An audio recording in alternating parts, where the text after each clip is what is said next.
लेकिन देख लीजिए ये विडंबना है कि देश की इतनी बड़ी पार्टी के पास कैंडिडेट नहीं है राज्यसभा का, और नाथवानी जी भी उन्हीं का समर्थित कैंडिडेट है। और चूंकि वो चाहते हैं कि यहाँ पर उनको निर्दलीय के रूप में लाके और हॉर्स ट्रेडिंग करा के और किसी तरह का वो करा के हम अपना कैंडिडेट जिता लें, तो ये पॉसिबल नहीं है। हॉर्स ट्रेडिंग को बढ़ावा दिया जा सके, उस पर आरोप भी नहीं लगे, काम भी उसका हो जाए, लेकिन इस बार ऐसा होने नहीं जा रहा है। आप लोग सब जानते हैं भाजपा का चाल चरित्र क्या है। वो जान रहा था कि मेरे पास आंकड़ा नहीं है, इसलिए उन्होंने नाथवानी जी को बैकडोर से उतारा है, ताकि खरीद बिक्री में जो भी आरोप लगेगी या जो भी चीज़ होगा वो चूँकि वो साफ बताएंगे हमारा तो कैंडिडेट था नहीं, हमने तो समर्थित कैंडिडेट को दिया है। नमस्कार, आप देख रहे हैं स्वराज पोस्ट और मैं हूं आपके साथ सिमरन शुक्ला। पूरे राज्य में हम बात करें, स्पेशली झारखंड की बात करें, तो जो मुद्दा चर्चा में है वो है राज्यसभा चुनाव। और राज्यसभा चुनाव में जिस तरह से खींचतान हुई, काफी लंबा इंतजार रहा, कौन सी पार्टी कौन सी कैंडिडेट उतारेगी, जिस तरह से काफी, चाहे हम बीजेपी की बात कर लें, चाहे जेएमएम की बात करें, चाहे कांग्रेस की बात करें, सभी पार्टियों ने काफी लंबा इंतजार करवाया। लेकिन जब नाम सामने आया, कल नामांकन हुआ, आज स्क्रूटनी है, और जिस तरह से नाम निकलकर सामने आया परिमल नाथवानी जी का, प्रणव झा का, वैद्यनाथ राम जी का, तो ये सभी जो नामांकन हुए हैं और जिस तरह से नाथवानी जी ने आकर जो ये गेम पलटा है निर्दलीय उतर के, तो हमारे साथ इस पर बातचीत करने के लिए कांग्रेस के प्रदेश महामंत्री निरंजन पासवान जी मौजूद हैं। तो आइए उनसे जुड़ते हैं और जानते हैं कि आखिर कांग्रेस का क्या विजन है इस चीज को लेकर, प्रणव झा को लेकर। जी, स्वागत है निरंजन जी आपका स्वराज पोस्ट में। देखिए, ऐसा है कि राज्यसभा का जो चुनाव है, हम लोगों ने तो डिक्लेयर कर दिया, आपका गठबंधन का दो कैंडिडेट है, हमारा वैद्यनाथ राम और प्रणव झा जी। बीजेपी के पास कोई कैंडिडेट है ही नहीं। वो जब इतना देर से वो बताए जा रहे थे, उतना दिन से कि मेरे पास कैंडिडेट है, हम कैंडिडेट उतारेंगे, ये करेंगे, लेकिन देख लीजिए ये विडंबना है कि देश की इतनी बड़ी पार्टी के पास कैंडिडेट नहीं है राज्यसभा का। अब वो निर्दलीय नाथवानी जी आए हैं, और नाथवानी जी भी उन्हीं का समर्थित कैंडिडेट है। और चूंकि वो चाहते हैं कि यहाँ पर उनको निर्दलीय के रूप में लाके और हॉर्स ट्रेडिंग करा के और किसी तरह का वो करा के हम अपना कैंडिडेट जिता लें, तो ये पॉसिबल नहीं है। हमारा जो गठबंधन का जो विधायक हैं वो इंटैक्ट हैं, और हमारे दोनों सांसद यहाँ से जीत के जाएंगे। भाजपा किसी भी तरह का अपना काम कर ले, किसी तरह का गेम कर ले, किसी तरह का राजनीति कर ले, उनको यहाँ दाल गलने वाली नहीं है। रंजन जी, अगर हम देखें तो जिस तरह से झारखंड में जब राज्यसभा चुनाव की बात होती है तो हमेशा से जो क्रॉस वोटिंग संभावित होता है, क्या कहेंगे? देखिए, इसीलिए ना, देखिए एक्चुअल भाजपा अपना कैंडिडेट नहीं दिया, एक कैंडिडेट आया निर्दलीय, उसका समर्थन कर रहा है ताकि हॉर्स ट्रेडिंग को बढ़ावा दिया जा सके, उस पर आरोप भी नहीं लगे, काम भी उसका हो जाए, लेकिन इस बार ऐसा होने नहीं जा रहा है। हमारे सारे विधायक इंटैक्ट हैं, हमारा गठबंधन का सारा चीज़ इंटैक्ट है, और वो दोनों हमारा सांसद यहाँ से जीत के जाएंगे गठबंधन का। उनका जो भी राजनीति करना है वो करे, उससे कोई फायदा होने वाली नहीं है।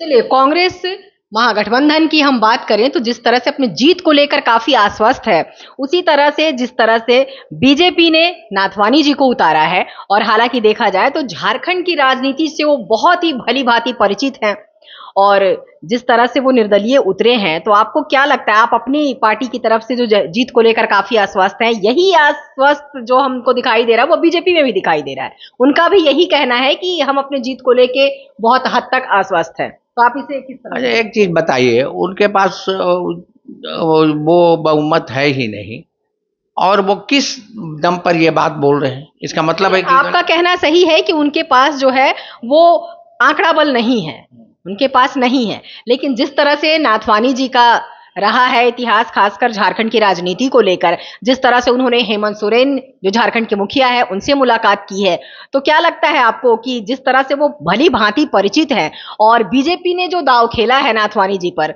तो क्या कुछ निकल कर रिजल्ट सामने आएगा? निकल के यही सामने आएगा। दोनों हमारे जो गठबंधन के सांसद हैं वो जीत के जाएंगे, सांसद बन के जाएंगे। इनका कोई चाल इस बार कामयाब नहीं होगा। मुख्यमंत्री से मिलना किसी भी नागरिक या कोई व्यक्ति मिल सकता है। मुख्यमंत्री हमारे ऐसे भी मुख्यमंत्री बहुत संवेदनशील हैं, साधारण हैं, कोई भी जाता है मिल लेता है। मान लीजिए अथवानी जी आया, मिल लिए, उससे कोई राजनीतिक बात नहीं हुई, वार्ता नहीं हुई, एक फॉर्मेलिटीज था कि जाके मिले हैं। लेकिन हमारा इस बार दोनों यहाँ से राज्यसभा के सदस्य जीत के जा रहे हैं, इसमें किंतु परंतु कुछ नहीं है। आपका भाजपा एड़ी पटकते रह जाएगी, लेकिन वहाँ कुछ होने वाला नहीं है।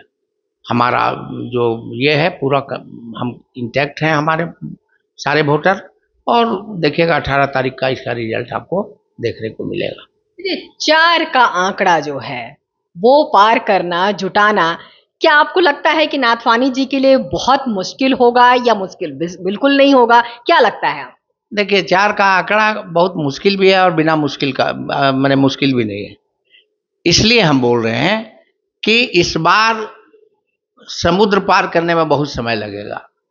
वो एक समुद्र है, 4 जो आप आंकड़ा देख रहे हैं वो समुद्र की तरह है, उनको पार करना इतना आसान नहीं होगा। जो मनसा पाले हुए हैं या जो उनके मन में होगा, जो उनकी राजनीति होगी, वो इस बार कुछ चलेगा नहीं। और हमारे दोनों जो गठबंधन के प्रत्याशी हैं वो दोनों जीत के जाएंगे। तो क्या लगता है आपको कि क्यों आखिर बीजेपी ने अपना उम्मीदवार ना उतार के निर्दलीय पर दांव खेला? देखिए आप लोग सब जानते हैं भाजपा का चाल चरित्र क्या है।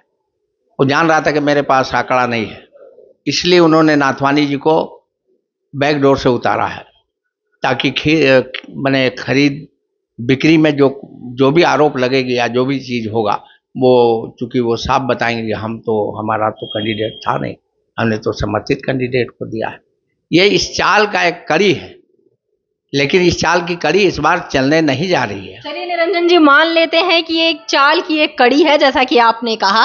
हो सकता है, मान लीजिए कि अगर नाथवानी जी, परिमल नाथवानी जी जीत जाते हैं तो क्या होगा?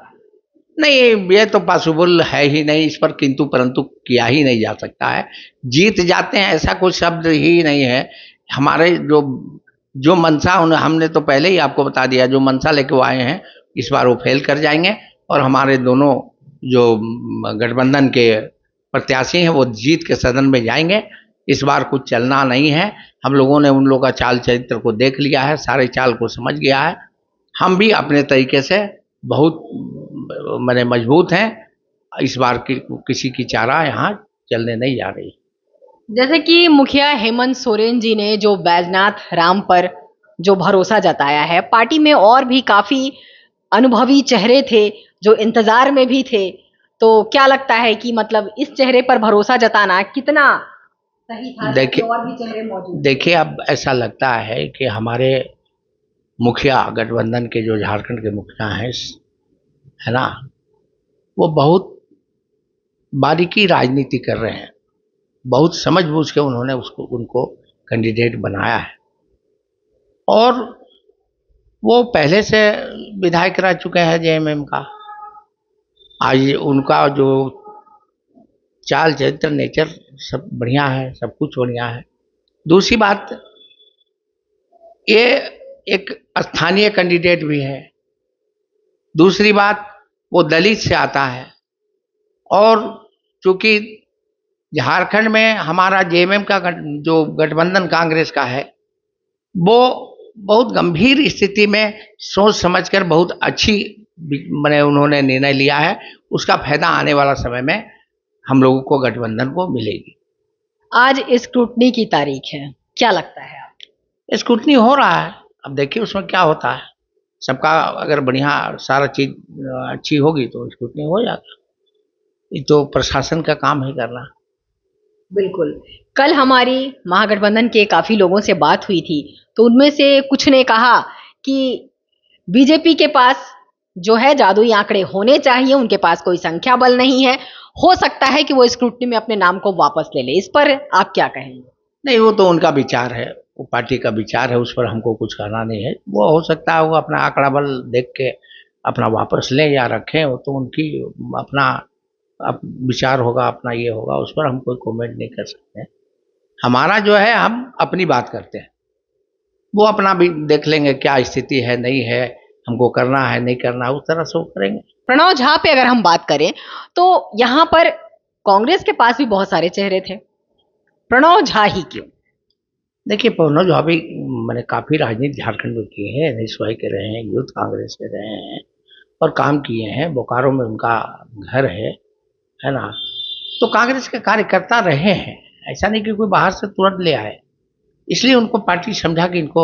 आपकी पार्टी से भी बहुत लोगों ने नाराजगी जताई थी कि इतने चेहरे थे तो फिर प्रणव झा को ही मौका मिला है, तो आप भी समझ रहे हैं कि मैं किनकी बात कर रही हूं? काफी लोगों ने नहीं, नाराजगी जी जताई। देखिए, ऐसा है ना जी कि पार्टी का निर्णय सर्वोपरि होती है। इच्छा तो हमारी भी थी, हम भी हैं, लेकिन पार्टी समझ रही कि किनको हमको लाना है, और पार्टी जो निर्णय लेती है उसमें हम लोग सब सर्वसम्मति से उनको मानते हैं और उनका निर्णय को हम लोग मानेंगे। बिल्कुल, आपने कहा पार्टी जो निर्णय लेती है मानते हैं, तो जिस तरह से आपने प्रणव झा को कांग्रेस ने उतारा, इसमें जिस वक्त उन्हें उतारा गया था, जो हेमंत सोरेन थे, उससे इस चीज की उन्हें कोई जानकारी नहीं थी, जहां तक हमें पता है।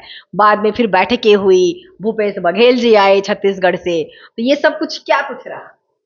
नहीं, राजनीति तो थोड़ा बहुत होता ही रहता है, ऐसा थोड़ी है, राजनीति में बहुत सा उतार चढ़ाव होती है। वो आए, भूपेश बघेल जी आए, मुख्यमंत्री जी, माननीय मुख्यमंत्री जी बैठे, बातचीत किए, उसमें सुलह हुआ और वो समझे कि हाँ, इसी राजनीति के तहत हमको आगे जाना है, तो निर्णय हुआ। और हमारे प्रणव झा भी कैंडिडेट हैं और जीत के जाएंगे। बीच में पार्टी में काफी खींचतान जो थी, ये सभी लोग महसूस कर रहे थे जब प्रणव झा का नाम सामने आया था। उसके बाद अब क्या लगता है कि ये जो खींचतान है वो काफी हद तक खत्म हुई है? खत्म हो गई, खींचतान होती है, ऐसा नहीं है, टिकट के पहले बहुत सी बातें होती, लेकिन पार्टी का निर्णय सर्वोपरि है।